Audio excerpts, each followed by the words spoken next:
Mesdames, Mesdemoiselles, Messieurs, chers confrères, le 5 juillet prochain, nous aurions dû célébrer notre 441e fête d'été. Le Covid-19 en a décidé autrement. Pendant l'Ancien Régime, dès les origines, la tradition arquebusière s'est maintenue en notre bonne ville sans discontinuer, bravant notamment les épidémies de peste de 1634 et de 1667 à 1669, sans compter celle qui précéda la fondation de la compagnie en 1579. Par la suite, les arquebusiers furent contraints de se réfugier dans la clandestinité à l'époque de la Révolution française et durent restreindre leurs activités dans les années qui suivirent immédiatement la Révolution belge.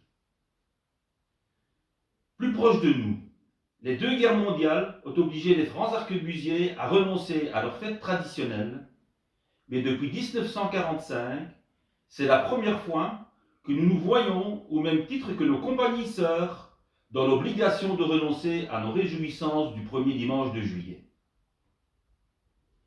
Mais ce n'est pas le premier sacrifice que nous avons dû consentir. En cette année 2020, pour cause de confinement, nous avons aussi été privés de notre banquet traditionnel qui devait se tenir le 14 mars. La section de tir a dû interrompre son tir d'hiver et supprimer le repas qui clôture habituellement la compétition. Cependant, entre-temps, la commission du 450e anniversaire continue de fonctionner et l'étude de certains dossiers avance bien, mais il est encore trop tôt pour en révéler la teneur. Très important, j'ai le plaisir de vous annoncer qu'en date du 30 avril, Sa Majesté le Roi, déférant à notre souhait, accorde à notre compagnie la prolongation de son haut patronage pour une nouvelle durée de 5 ans. Rappelons aussi qu'avant la crise du Covid-19, le mardi 10 mars, notre empereur a participé à la réunion annuelle de l'association des Amis du musée de la Compagnie royale des anciens arbalétriers et a assisté à l'intéressante conférence donnée à cette occasion.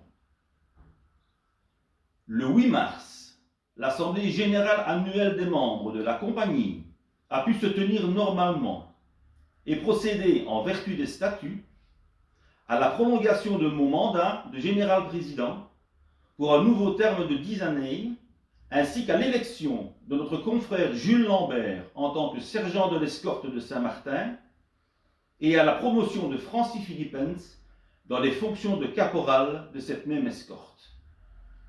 Je profite de l'occasion pour les féliciter et remercier Luc Gambozo pour le travail accompli. Il a décidé de céder le relais et de passer officier.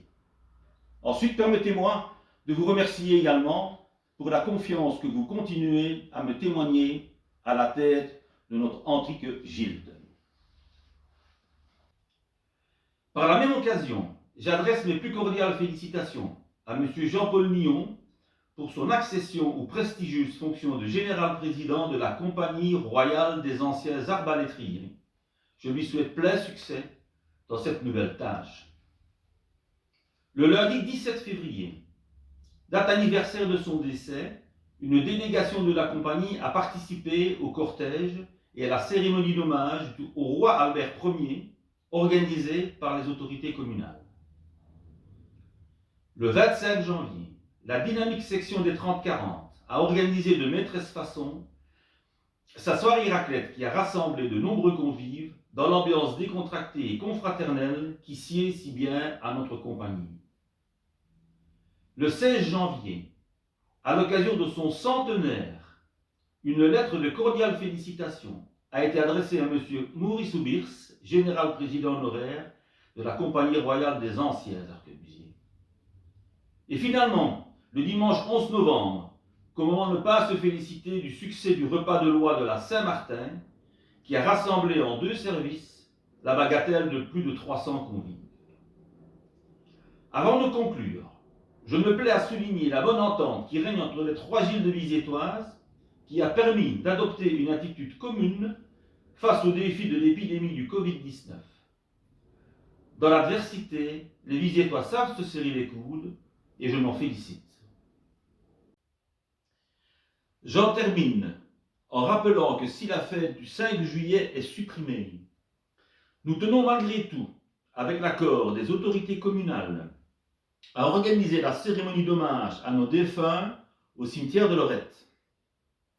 Le dépôt de gerbes et le discours traditionnel auront donc bien lieu, mais en tenue d'eux, avec la discipline de rigueur et dans le respect des mesures de distanciation. Je convie donc les membres qui le souhaitent à se réunir à 11h15 précise à l'entrée du cimetière. La dislocation aura lieu dès la fin de la cérémonie. Merci à tous pour votre bonne compréhension et je vous souhaite néanmoins une excellente fête d'été. Vive les Francs Arquebusiers, vive Saint-Martin!